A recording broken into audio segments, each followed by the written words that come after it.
नमस्कार, मैं हूं कल्याणी महाजन और आप देख रहे हैं लाइव मध्य प्रदेश। आपका स्वागत है। आइए जानते हैं कि क्या है आज की ताजा खबरें। अभी क्या हुआ आपके शहर और जिले में, देखिए ये खबर। मध्य प्रदेश में 2023 विधानसभा चुनाव का बीजेपी ने शंखनाद कर दिया है। सत्ता के साथ संगठन में भी बड़े फेरबदल की सुगबुगाहट शुरू हो गई है।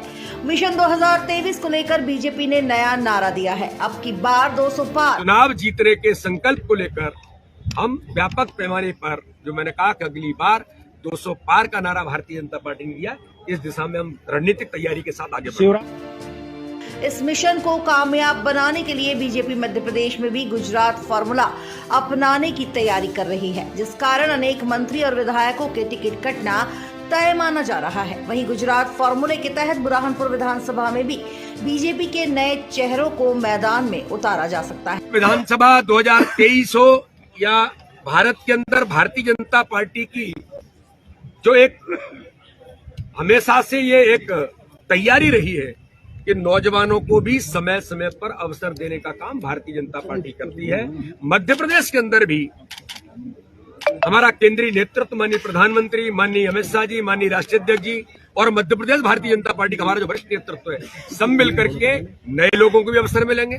बीजेपी के 200 पार मिशन को लेकर बुरहानपुर के कांग्रेस नेताओं ने अपनी अपनी प्रतिक्रिया दी है। आइए आपको दिखाते हैं कि क्या कहना है इन कांग्रेस नेताओं का। मुझे इस बात पर हंसी आ रही है कि भारतीय जनता पार्टी के लोग इस बार 200 पार का नारा दे रहे हैं, और आपने खुद ही पढ़ा होगा कि थोड़े दिन पहले ही जो राष्ट्रीय स्वयंसेवक संघ का सर्वे आया है, उसमें 70 सीटों पर सीधा नुकसान वो लोग अपने भारतीय जनता पार्टी को बता रहे हैं। तो किस मुद्दे को किस तरीके से भारतीय जनता पार्टी 200 पार का नारा दे रही है, ये समझ से परे है। दूसरी बात, यदि भारतीय जनता पार्टी में दम है और यदि उनको लगता है कि उनकी सरकार ने इतने अच्छे काम किए हैं, तो मध्य प्रदेश सरकार में जितने भी विधायक हैं, उनमें से किसी भी विधायक का टिकट काटे बगैर वो चुनाव के मैदान में चले जाएं, उनको उनकी ज़मीनी हकीकत पता लग जाएगी।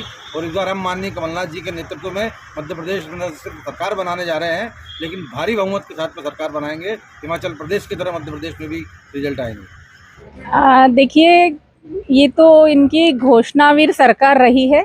पिछले 15 साल भी इन्होंने सिर्फ घोषणाओं में निकाल दिए, काम विकास कुछ भी नहीं किया है। ये सपने देखते हैं, खुद के तो पूरे करते हैं, पर जनता को जो सपने दिखाते हैं वो पूरे नहीं करते हैं। ना विकास किया, ना ही कोई अच्छे काम किए, ना ही कोई अच्छी योजनाएं लाई। जो योजनाएं चल रही थी उनको भी सुचारू रूप से चला नहीं पाए। आज आवास योजना में लोगों के पैसे नहीं आ रहे हैं। एक किश्त आती है तो 6 महीने बाद दूसरी किश्त आती है। तो जब वो वही योजनाएं ठीक से नहीं चला पा रहे हैं तो ये क्या करेंगे। और रही बात कि अब की बार 200 पार का नारा, तो ये इसके पहले भी इनकी सरकार नहीं बनी थी। जनता ने इनको इनकी सच्चाई दिखा दी थी और कमलनाथ जी की सरकार बनी थी, और कमलनाथ जी की सरकार बहुत सुचारू रूप से चल रही थी। करीब 15 महीने में कमलनाथ जी ने अपने घोषणा पत्र में जो जो बातें कही थी, सारी बातें उन्होंने पूरी की। यानी उन्होंने पेंशन बढ़ाई, उन्होंने बोला था कि मैं 1000 कर दूंगा, वो 1000 भी करने वाले थे। और विवाह जो योजना है उसमें ये 21,000 का देते थे कन्या को, और उस 21,000 में भी ये ऐसा सामान देते थे कि जो सामान उसके 1 साल भी उसको नहीं चलेगा। पर कमलनाथ जी ने इसको ध्यान में रखते हुए 21,000 का 51,000 किया, और वो 51,000 भी उस कन्या के काम में आए, ऐसा उसके अकाउंट में डाला।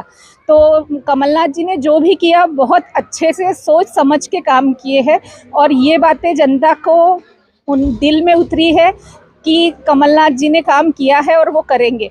तो ये इनका नारा तो बिल्कुल भी कोई मायने नहीं रखता है। ना ही इनका नारा काम आने वाला है, ना ही इनकी सीटें आने वाली हैं। सरकार तो फिर से कमलनाथ जी की ही बनेगी।